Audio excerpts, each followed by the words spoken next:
This week, we're up in the Arctic hunting central Canadian barren ground caribou in the Nunavut province. I'm joined by my good friend and client, Jim Morris, and we're gonna be hunting with legendary Inuit guide and my longtime friend, Sam Kapelak. This is one of the best caribou hunts in North America, bar none. And over the next 2 weeks, you're gonna see why so many of our clients have come back from the Arctic with world-class trophies. Steve traveled to Edmonton, Alberta, and then flew north to Yellowknife in the Northwest Territories, where he met up with Jim Morris and the other hunters in camp. From there, they had a scenic 2-hour flight in a float plane over the boreal forests of southern Northwest Territories, and then transitioning to the barren Arctic tundra, and finally arriving at their camp on a lake in the Nunavut Territory. I think it was probably the last 200 miles of flying. I don't believe we saw a tree. Pretty barren. The flight up to camp was smooth, and I made it interesting by using the tracking feature on my Delorme Reach SE. Not only could I show everybody in the plane our progress and location, but my family, friends, and fans were also able to follow along on Facebook and map share pages.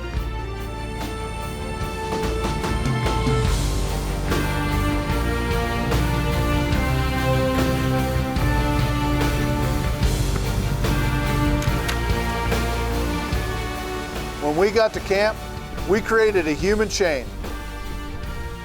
We offloaded our gear and then loaded up the outgoing hunter's gear and some outstanding trophies.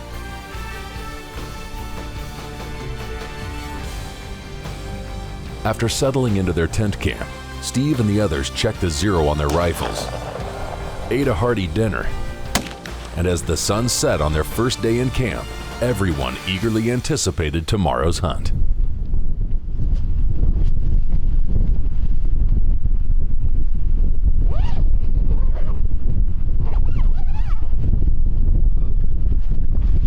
First morning. That first morning was sunny with a light breeze, and it was pretty ideal because we could get around on the lake without getting beat up by the waves.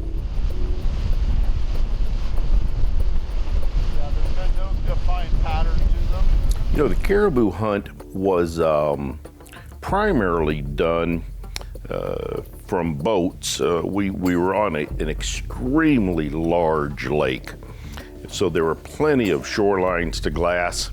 And then we'd also go into areas and walk up on some of the sandy hills and glass from there. So we saw a lot of caribou. I mean, we absolutely saw tons of caribou. You know, the one thing I've learned now that I've been hunting with Steve for, I guess, the better part of 10 years is be patient. When we first got to the island, we saw a couple of very nice caribou. But both Steve and Sam, the guide, said, nope, you know, leave those alone. By the way, I'd have been happy to shoot them. But they said, we can find bigger ones. And we went to work, and without a doubt, we did find bigger ones. You know, it's good to pass them. You know you're in good country, and you know that the hunting's been hot when guides are walking away from bulls like that. Yeah, that's right. So, let them go. We'll go back here and look for some more. That first day was pretty uneventful. So we went back to camp where all the guys went fishing, and we even got to see an Arctic grizzly. And I wasn't too worried about a slow day. These are week-long hunts, which is a long time in caribou camp. And I know the area and the caribou. And I knew that it wouldn't be long before we started filling tags.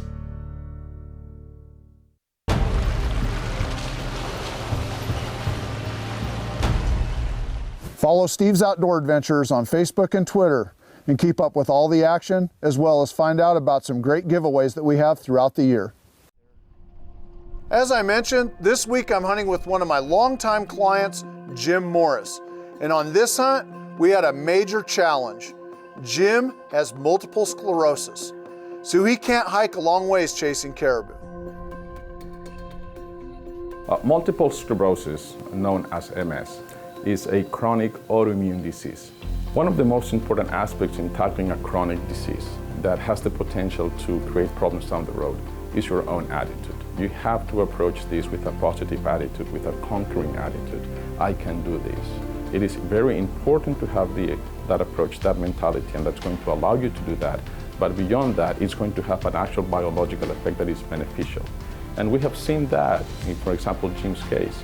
He has had MS for quite some time, but he has not been slowed down by the disease, not in his emotions, not in his approach to life, and he has been able to continue to do the things that he loves. Jim is a special guy. You know, a lot of people don't want a disease to define who they are, but Jim almost embraced MS as a challenge.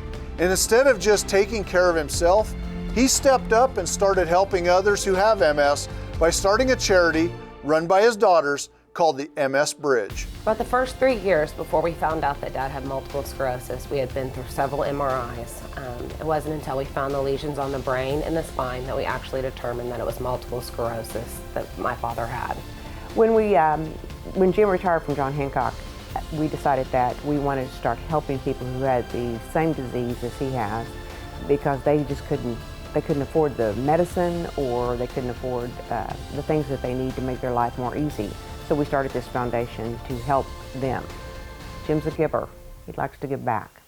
The MS Bridge is a nonprofit organization that helps people with multiple sclerosis. It's an expensive disease, and so a lot of people are unable to afford their medications, visits to their doctor, MRIs, maybe a ramp for their house to get inside their house once they're wheelchair bound. If you would like to be a part of donating to the MS Bridge, you can find us at the Community Foundation of Oklahoma website. That's www.cfok.org/donate to donate and help other MS patients. Jim and his family are special people, and that was all the incentive I needed to personally make sure Jim had an excellent experience on this caribou hunt.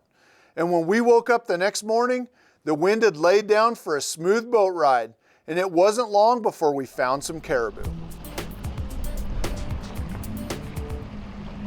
After crossing the lake, Steve and Sam climb a hill to glass for caribou, while Jim stayed below them with the boat, saving his legs for a possible stalk. Well, Sam found a group of caribou laying about 3 miles from here on top of a ridge, but they're not that far from the water. We just got to climb up and see if we can't get on them.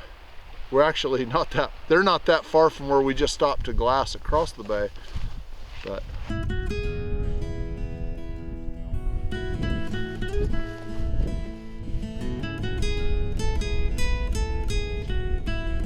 when you're guiding or taking somebody hunting that has a physical limitation, there's likely going to be a time when you come up against their mental wall. And this is their brain telling them no more.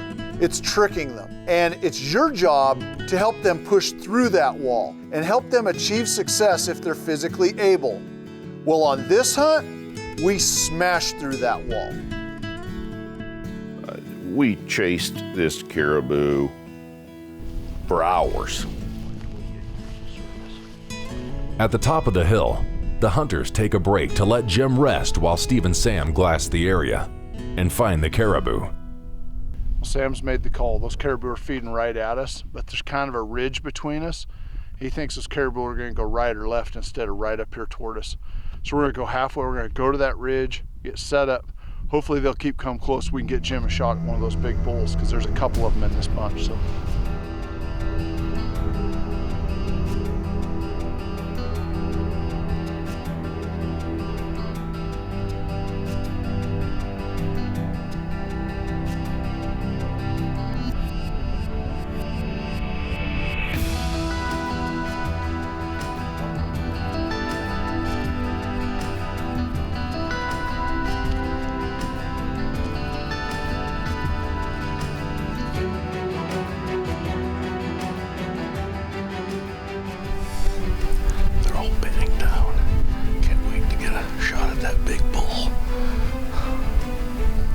And it wasn't long before the big bull stepped clear of the herd, presenting Jim with a perfect broadside shot.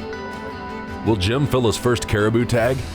Find out when we come back from the short commercial break. Finally, I had a good shot. I had problems with my gun, so I had borrowed Steve's gun to hunt. And that caribou was out there, I think it was 492 yards away, and Steve lent me his gun, and of course with that eliminator scope on it, just put the dot on it and pull the trigger, and no second shot needed.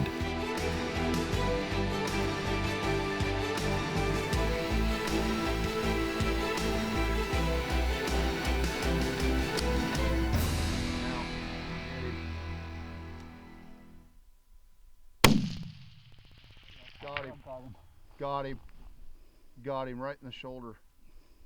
Hit him again. Going down, going down. Yeah, Jim, 490 something, baby.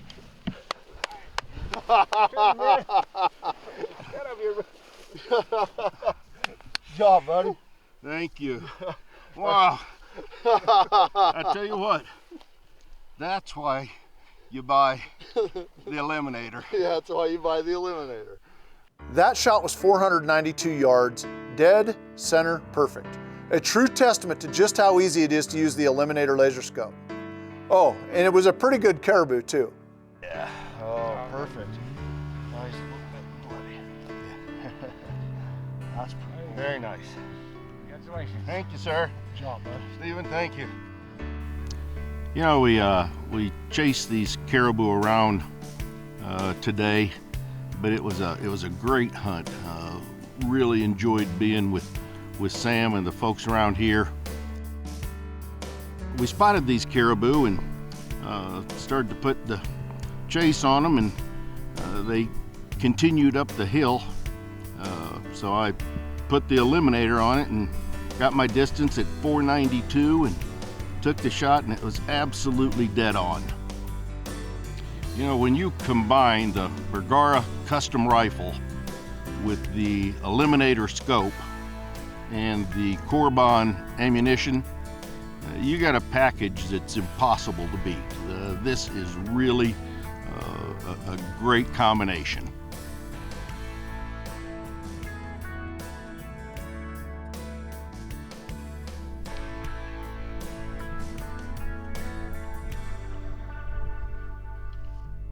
It was a very successful hunt, saw a tremendous number of caribou, and it's certainly a hunt that you ought to take advantage of and come to this part of the world if you can.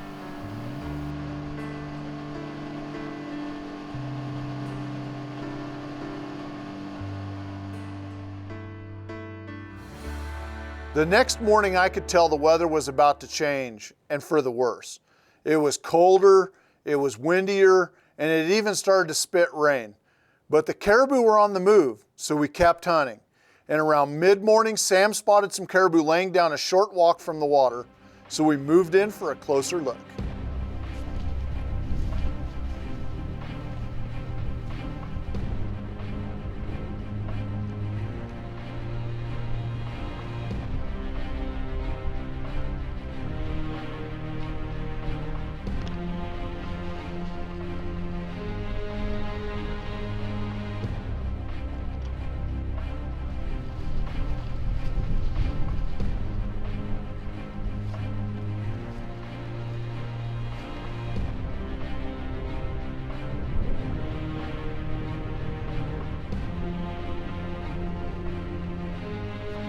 After getting to within rifle range, Steve and Sam agree. There's more than one giant bull in this bachelor group, and Jim was ready to fill his second caribou tag. Jim wasn't comfortable with the spot we had him set up because he was leaning over a rock and in a sitting position, so we moved him up the hill and found the perfect spot where he could lay prone and shoot off my pack. And it doesn't look like it, but those caribou are almost 400 yards away.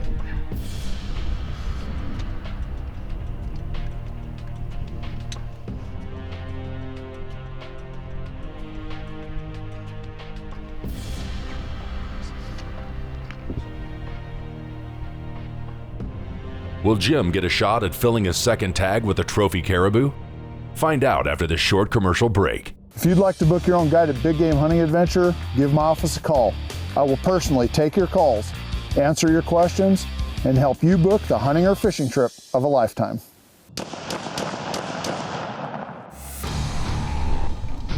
Sam had spotted a group of caribou bedded down not far off the lake shore, and we had slipped into rifle range. Now all we had to do was decide which one was the biggest and let Jim do the rest.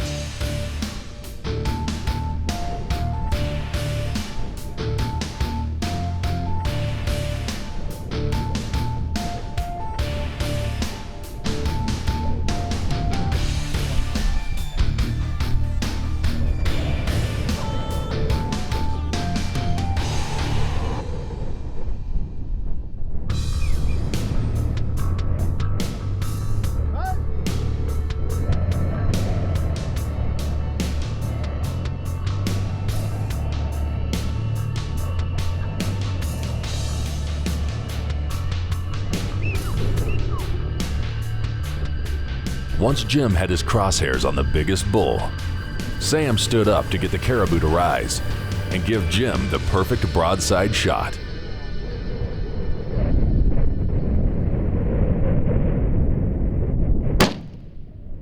Got him, nice shot. Chamber down. Right after Jim shot this bull, pandemonium would be a perfect word to describe what happens next. But we've run out of time for this week's show. So watch next week's program to see the exciting conclusion to one of the best caribou hunts ever captured on film. Remember, I have 2 caribou tags too, and there's a big winter storm blowing in. And that said, if you'd like to book this Nunavut caribou hunt for yourself, contact my office. I will personally take your calls, answer your questions, and help you book the hunt of a lifetime. Unfortunately, that's all the time we have for this week's show. But if you think this adventure's over, you're wrong. You better join us next week. Find out what happens. Be sure to watch next week's show as a winter storm blows in, and while the caribou showed up by the thousands, the hunters risk being weathered into camp as the lake begins to ice over. The excitement never ends. Next week on Steve's Outdoor Adventures.